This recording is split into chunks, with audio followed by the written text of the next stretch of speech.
Ya, assalamualaikum warahmatullahi wabarakatuh. Sahabat-sahabat sekalian, berjumpa lagi dengan channel Sukses dengan Logika Tuhan. Seperti biasa saya berada di jalanan, sahabat-sahabat sekalian, menuju perjalanan pulang, dan ada waktu sekitar 40 menit ke depan saya akan berbagi dengan Anda seperti biasa, berbagi logika yang diberkahi dari Allah Subhanahu wa taala. Berbagi logika yang bersumber kepada petunjuk dari Allah Subhanahu wa taala, dan insya Allah otak kita, pikiran kita akan selalu diberi kesehatan oleh Allah Subhanahu wa taala. Amin. Sahabat-sahabat sekalian, seperti sudah saya sampaikan bahwa pola pikir kita itu akan menentukan apa yang kita ucapkan, dan akan menentukan juga apa yang kita lakukan. Jadi sahabat-sahabat sekalian, ilmu berpikir ini sangat penting untuk kita kuasai, sahabat-sahabat sekalian. Kalau ilmu berpikir ini bisa kita miliki, yang sumbernya dari kitab suci Al-Quran ini, maka pikiran kita bisa kita kendalikan. Kalau pikiran bisa kita kendalikan, insya Allah hati kita juga akan selalu terjaga. Karena hati itu harus kita jaga kesuciannya, hati itu harus kita jaga kesuciannya. Nah, untuk menjaga hati itu, sesungguhnya pikiran-pikiran kita harus berpikir sesuai dengan petunjuk apa yang sudah Allah berikan di dalam Al-Quran. Jadi hati itu memang menjadi faktor penentu apa yang akan kita lakukan. Tapi hati pun kadang-kadang tidak tahu apa yang harus kita lakukan, karena harus ada informasi. Nah, informasi itulah yang akan dipilih, ditentukan oleh otak dan hati yang akan memberikan keputusan terakhir apa yang harus kita lakukan. Jadi kemanapun arah berpikir kita, itu kecenderungannya ada di hati kita. Tapi hati kita kecenderungannya kemana, itu juga butuh pertimbangan dari pikiran-pikiran yang kita pikirkan. Nah, agar pikiran-pikiran kita selalu berpikir kepada hal-hal yang positif, sahabat-sahabat sekalian, nah, maka pikiran kita ini harus punya pedoman bagaimana cara berpikir, dan sumbernya itu adalah sebagaimana Allah mengabarkan, Alif Lam Mim Dalikal Kitabu La Raiba Fihi Hudal lil Muttaqin. Jadi kitab Al-Quran ini adalah petunjuk bagi orang-orang yang beriman dan bertakwa, dan petunjuk itu adalah salah satunya petunjuk bagaimana kita harus berpikir, sahabat-sahabat sekalian. Nah, sahabat-sahabat sekalian, itu sebagai prolog yang ingin saya sampaikan, dan mari kita coba bahas kali ini masih seputar surah Yasin. Sahabat-sahabat sekalian, tadi seperti sudah saya bahas bahwa di dalam surah Yasin itu ternyata ada perintah dari Allah kepada kita untuk melakukan introspeksi diri. Jadi kalau ada hal-hal apapun yang tidak kita inginkan, saya ingatkan lagi sahabat-sahabat sekalian, jangan sekali-kali menyalahkan orang lain, karena itu bertentangan dengan isi dari surah Yasin. Dan kalau satu ayat itu kita tentang dan terus menerus, maka kualitas kita ini bukan semakin membaik, sahabat-sahabat sekalian, tapi kualitas kita itu akan terus semakin melorot dan menurun, karena kita bertentangan dengan apa yang Allah perintahkan. Nah, sahabat-sahabat sekalian, kali ini saya akan berbagi dengan Anda terkait dengan etika bagaimana seorang guru, begitu ya. Nah, kebetulan kita semua sama-sama bergelut di bidang pendidikan, maka menurut saya orang-orang yang bergelut di bidang pendidikan itu adalah menggeluti ilmu para nabi. Jadi kalau kita ingin menjadi pendidik sejati, sesungguhnya kita harus belajar kepada para nabi, dan salah satunya kepada teladan kita, yaitu kepada Nabi Muhammad SAW. Nah, di dalam surah Yasin, sahabat-sahabat sekalian, kalau kita perhatikan dari sejak awal, surah Yasin itu berbicara tentang utusan. Maka ada ulama yang menginformasikan, menafsirkan bahwa Yasin itu siapa? Yasin itu sesungguhnya adalah Nabi Muhammad, atau Yasin itu adalah sesungguhnya adalah para utusan. Dan siapa itu para utusan? Ya, sahabat-sahabat sekalian, kita harus menjadi ambil bagian, harus mengambil bagian di sini. Sekecil apapun kita harus menjadi para utusan. Siapa itu para utusan? Yang mengabarkan kebenaran yang telah Allah berikan kepada para rasul, dan kita menyampaikannya kembali. Dan para guru ini adalah para utusan, sahabat-sahabat sekalian. Karena tadi saya katakan, guru itu adalah orang-orang yang mempelajari ilmu pendidikan, dan ilmu pendidikan sesungguhnya contohnya ada pada para nabi. Jadi kalau surah Yasin ini berbicara para utusan, maka para guru-guru itu adalah sesungguhnya dialah para utusan. Nah, untuk itu sahabat-sahabat sekalian, mari kita gali informasi dari surat Yasin ini. Kalau kita seorang guru menjadi seorang utusan, sebagaimana dikabarkan di dalam Al-Quran, artinya seorang utusan itu adalah mereka yang akan melangsungkan kabar-kabar itu, menyebarluaskan kabar-kabar dari Allah itu kepada halayak umum, salah satunya kepada murid-murid kita. Maka ada satu etika, sahabat-sahabat sekalian, yang harus dimiliki, dan ini adalah ilmu dari ilmu keguruan menurut saya. Dan ini penting sekali, karena jangan sampai kita bekerja keras menjadi guru, tetapi Allah tidak ridho kepada kita dengan apa yang kita kerjakan. Nah, sahabat-sahabat sekalian, etika menjadi seorang guru itu ada di surah Yasin ayat ke-20 dan ke-21. Nah, sahabat-sahabat sekalian, penting, silahkan bisa dibuka surah Yasinnya, atau nanti kalau pulang ke rumah atau lagi santai bisa dibuka apa sih isinya, dan silahkan sahabat-sahabat bisa tafsirkan sendiri dan baca terjemahannya, bisa tafsirkan sendiri. Nah, etikanya itu bisa kita temukan, dan kita bisa baca kisah-kisah para rasul itu. Jadi kita bisa menemukan bahwa seorang rasul, seorang pengajar, seorang ulama, siapapun yang bergerak di bidang pendidikan, maka tidak boleh menjual ilmu kepada murid-murid kita atau kepada orang-orang yang membutuhkannya. Tidak boleh memperjualbelikan ilmu. Atau menurut para ulama, para kiai, tidak boleh kita memperjualbelikan ayat. Nah, sahabat-sahabat sekalian, ini keterangannya ada di dalam surah Yasin ayat ke-20 sampai ke-21. Wa jaa min aqsal madinati wa jaa min aqsal madinati rajulun yas'a qala ya qaumi ittabi'ul mursalin ittabi'u ma la yas'alukum ajra wa hum muhtadun. Nah, silahkan sahabat-sahabat sekalian, ayat ini mungkin sangat familiar ya, karena kita sering baca malam Jumat dan pasti sering ketemu ayat ini. Tapi mari sekarang kita buka sedikit lah gitu, pengetahuan kita, isinya tuh apa gitu. Yang selama ini kita selalu merasa puas dengan membaca Arabnya saja.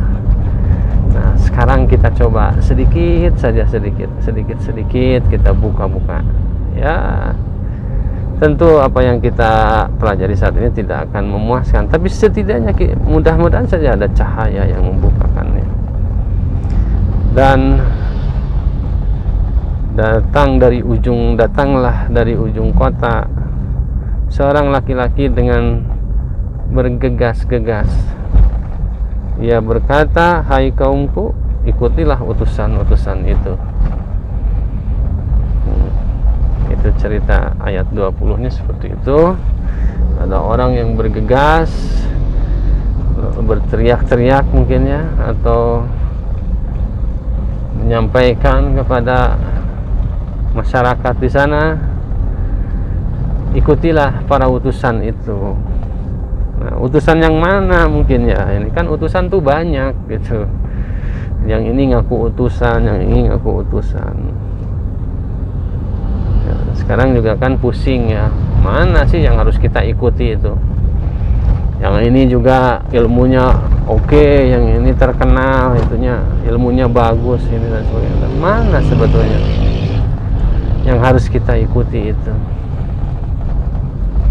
Ya kalau dari segi keilmuan kan kita sulit menemukan mana ilmunya yang tinggi, mana ilmunya yang rendah.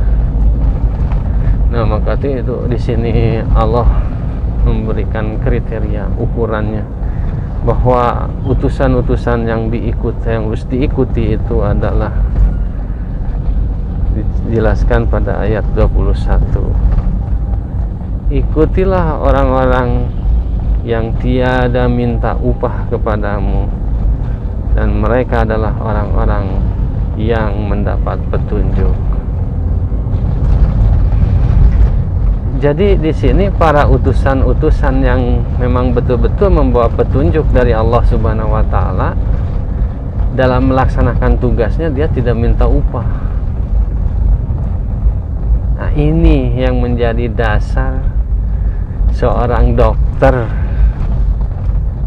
di daerah Kalimantan kalau tidak salah ya, waktu itu Anda bisa cek itu beritanya ada di sebuah acara televisi nasional. Ini yang menjadikan dasar seorang dokter. Menurut beliau ada beberapa profesi yang tidak boleh menentukan tarif atau meminta upah, meminta balasan dari pekerjaan yang dia lakukan. Salah satunya adalah, kata dia, adalah dokter. Dan kebetulan dia adalah seorang dokter. Dan selama menjadi dokter dia tidak pernah menentukan tarif karena tidak boleh menjual. Nah, ini surat Yasin ini. Jadi utusan-utusan itu tidak mesti jadi guru ya, tapi para ASN semua menurut saya harus jadi mengambil bagian menjadi utusan. Artinya yang melaksanakan ajaran-ajaran yang diajarkan dalam agamanya ya, bagi muslim adalah ajaran-ajaran yang ada dalam Al-Quran. Apalagi guru, karena guru itu yang menurut saya sederajat posisinya, hampir sederajat posisinya itu dengan tugas para nabi, menyampaikan kebenaran, melatih umat untuk supaya taat kepada Tuhan, suka kepada kebaikan dan tidak suka kepada keburukan, kan begitu. Sahabat-sahabat sekalian ya. Nah, ini dokter juga ada yang berprinsip seperti itu ternyata, bahwa dia katakan bahwa dia sebagai tidak memposisikan sih sebagai utusan, tapi dia berprinsip bahwa ada beberapa profesi yang tidak boleh memungut. Salah satunya adalah kesehatan, profesi di bidang kesehatan. Jadi seorang dokter tidak boleh menentukan tarif. Artinya kan kalau menentukan tarif tidak meminta balasan, tapi jikalau diberi dia juga tidak menolak gitu. Nah, maka dari itu dokter itu tidak pernah menentukan tarif, tetapi si pasiennya itu membayar dengan menggunakan amplop gitu. Ya, di amplop itu supaya tidak malu ya, kalau misalkan ngasih 5.000 terbuka kan malu, maka diamplopin. Kadang ada amplop yang kosong juga, dan itu tidak jadi masalah karena memang dia tidak merasa terhina, tidak merasa tersinggung.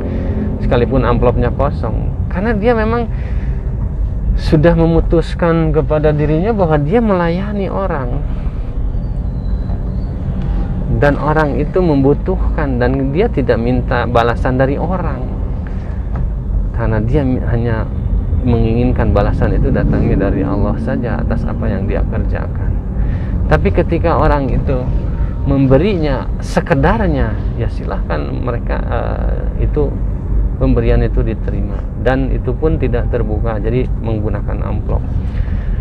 Nah, ini adalah satu prinsip menurut saya yang ada dalam surah Yasin ayat ke-21 itu. Jadi sahabat-sahabat sekalian, silahkan dicek saja di dalam surat Yasin itu, bahwa ini yang menjadi dasar filosofi etika profesi dokter itu, yang mengatakan bahwa kita tidak boleh memungut. Nah, cerita yang lain, saya juga punya sahabat sudah lumayan berkedudukan tinggi, dan beliau diberi kelimpahan rezeki, ketitipan rezeki dari Allah Subhanahu wa taala, rezeki yang melimpah. Saya diskusi dengan beliau dan sedikit penasaran, mengapa ya Allah menitipkan rezeki yang banyak kepada beliau gitu. Saya penasaran, ada latar belakang apa sehingga beliau diberi titipan rezeki yang banyak. Dan saya punya, berdasarkan pemahaman dari Al-Quran, saya punya prediksi bahwa ada kebaikan-kebaikan di masa lalu yang dilakukan ibu bapaknya, sehingga berkahnya itu menimpa kepada anaknya itu. Kebetulan berkah itu berwujud dalam bentuk rezeki ya, dan luar biasa sahabat-sahabat sekalian, rezekinya tidak akan, ya jarang-jarang lah orang yang memiliki rezeki yang sebanyak itu ya. Oke. Nah, sahabat-sahabat sekalian, ternyata dia bercerita dulu ayahnya itu seorang seorang tabib gitu ya, pengobatan alternatif berkaitan dengan tulang. Ada yang keseleo, ada yang patah, ada yang ya semacam begitulah, kaitannya dengan permasalahan pertulangan. Nah, dulu ayahnya itu yang berprofesi sebagai itu ya, artinya diberi kelebihan bisa ya menyembuhkan orang-orang yang bermasalah dengan tulang. Nah, amazingnya sahabat-sahabat sekalian, dan inilah saya temukan, ini rupanya selama orang tuanya itu menjadi penyembuh ya, mengobati orang, tidak pernah menerima sepeser pun bayaran. Nah, ini lebih ekstrim lagi. Kalau yang tadi dokter masih menerima melalui amplop, kali ini sudah tidak menerima, sudah memutuskan secara ekstrim tidak menerima. Jadi kalau ada yang menerima itu selalu dikembalikan, kecuali kalau yang dikirim itu makanan gitu, dan makanan pun pada akhirnya selalu dibagikan kepada tetangga-tetangga. Ini selama mengalami menjalani profesi itu, ayahnya itu sepengetahuan dia tidak pernah menerima upah dari apa yang dia kerjakannya. Nah, inilah seorang utusan sahabat-sahabat sekalian. Inilah kata Allah, orang-orang yang diberi petunjuk oleh Allah Subhanahu wa taala. Nah, sahabat-sahabat sekalian, ya itu menurut saya adalah etika profesi guru atau dokter atau apapun profesinya gitu sebetulnya, yang berkaitan dengan masalah jasa, layanan jasa itu tidak menentukan tarif ya. Nah, ini adalah etika profesi menjadi seorang guru menurut saya. Jadi guru yang memang ingin terjun ke dunia guru ya harus betul-betul memahami ini, dan betul-betul sebagai pribadi guru itu dia tidak pernah menjual ilmu, karena dia tidak menjual ilmunya dengan berapa ya upah yang dia dapatkan. Namun demikian sahabat-sahabat sekalian, bangsa-bangsa yang besar, bangsa-bangsa yang maju itu selalu menghargai para utusan. Itu masalahnya ini. Utusannya itu tidak pernah menuntut berapa dia harus dibayar, tapi bangsanya, masyarakatnya, negaranya sangat peduli pada utusan, sangat peduli kepada kesejahteraannya. Ya, jadi tidak saling nuntut gitu, tapi masing-masing memiliki kesadaran. Yang para guru-guru sebagai pendidik, dia punya kode etik, dia punya kode etika profesi, tidak boleh menuntut upah dan tidak memperjualbelikan. Tapi orang-orang yang merasa terbantu negara, sekelompok orang atau masyarakat, dia memberikan harga yang tinggi kepada para utusan itu. Nah, ini cara bermasyarakat yang sejahtera itu seperti itu. Jadi mungkin cocoknya ya negara lah sebagai lembaga menurut saya negara itu lembaga non profit ya. Negara itu negara sebagai lembaga masyarakat yang luas, yang besar, yang tujuannya mensejahterakan rakyat dan menghargai mana yang penting, mana yang tidak gitu sahabat-sahabat sekalian ya. Nah, tapi alhamdulillah negara kita tuh sudah masuk inilah cara berpikir pemerintah kita sudah bagus. Penghargaan kepada pendidik sudah mulai ada, sudah mulai muncul. Tunjangan-tunjangan sudah dikeluarkan. Ya, saya kira ini sudah langkah yang tepat dilakukan oleh bangsa ini.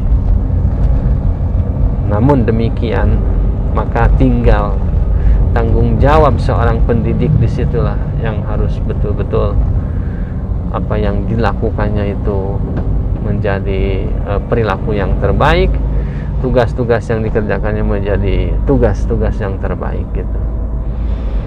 Itu sahabat-sahabat sekalian.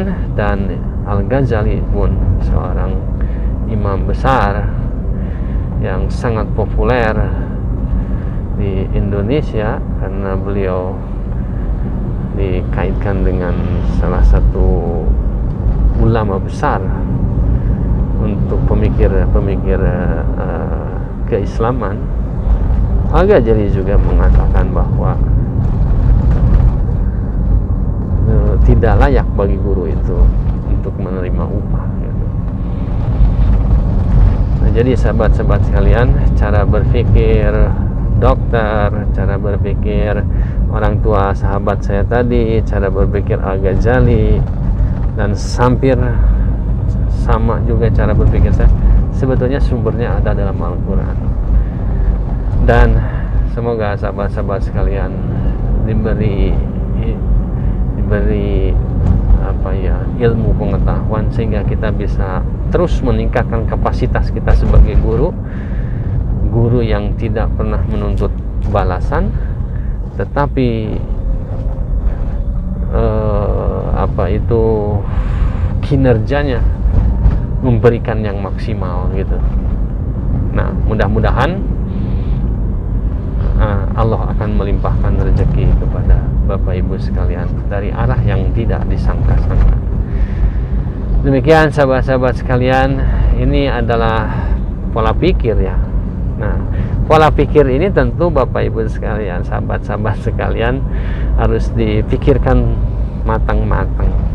Sejauh mana pola pikir ini bisa diterima atau tidak, dan bagaimana mengimplementasikannya, tugas kita semua Bapak Ibu sekalian, sahabat-sahabat sekalian.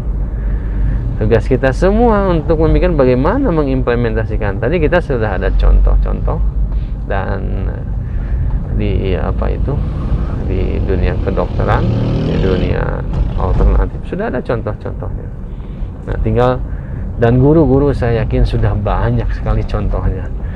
Karena dari dulu guru-guru itu dibayar, sudah sejak lama guru dibayar murah,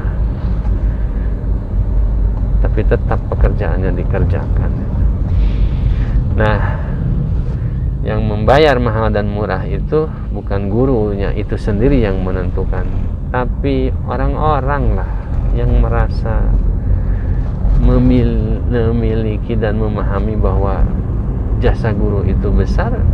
Ya, orang-orang itulah yang harus memberikan harga, bukan guru itu sendiri.